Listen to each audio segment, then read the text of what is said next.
ಮಗನಿಂದಲೇ ತಂದೆ ತಾಯಿ ಸಹೋದರಿಯ ಭೀಕರ ಮರ್ಡರ್. ವಿಜಯನಗರ ಜಿಲ್ಲೆಯ ಕೊಟ್ಟೂರಿನಲ್ಲಿ ನಡೆದಿರುವ ಘಟನೆ. ಬೆಂಗಳೂರಿನಲ್ಲಿ ಮಿಸ್ಸಿಂಗ್ ಕೇಸ್ ಕೊಡಲು ಹೋಗಿ ತಗಲಾಕೊಂಡ ಪುತ್ರ.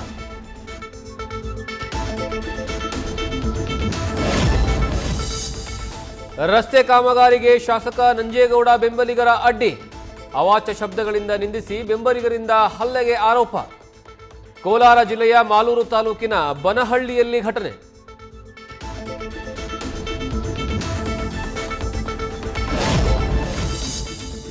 ಚಾಮರಾಜನಗರದ ಕೊಳ್ಳೇಗಾಲದಲ್ಲಿ ವರನಿಗೆ ಚಾಕು ಇರಿತ ಪ್ರಕರಣ. ಯುವತಿಯನ್ನ ಮದುವೆಯಾಗಲು ಯುವಕ ನಿರಾಕರಣೆ.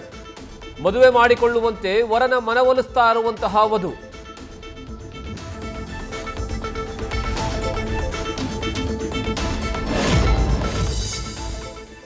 ಲಕ್ಕುಂಡಿ ಉತ್ಖನನ ಕಾರ್ಯಕ್ಕೆ ಸ್ಥಳೀಯರಿಂದ ಅಪಸ್ವರ. ಉತ್ಖನನ ನಿಲ್ಲಿಸಿ ಜಾತ್ರೆಗೆ ಅನುವು ಮಾಡಿಕೊಡಿ ಅಂತ ಆಗ್ರಹ.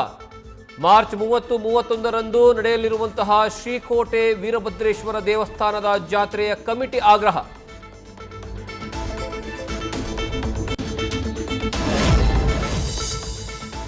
ತಿರುಮಲ ದೇಗುಲದ ಮುಂಭಾಗ ಪ್ರೀ ವೆಡ್ಡಿಂಗ್ ಫೋಟೋಶೂಟ್ ವೇಳೆ ವಧುವಿನ ಹಣೆಗೆ ಮುತ್ತಿಟ್ಟಿದ್ದಕ್ಕೆ ಭಾರೀ ಟೀಕೆ.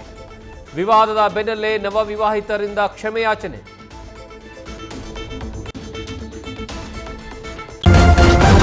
ನ್ಯೂಸ್ ಫಸ್ಟ್ ನಿರ್ಭೀತಿಯಿಂದ ನಿಮ್ಮ ಪರವಾಗಿ.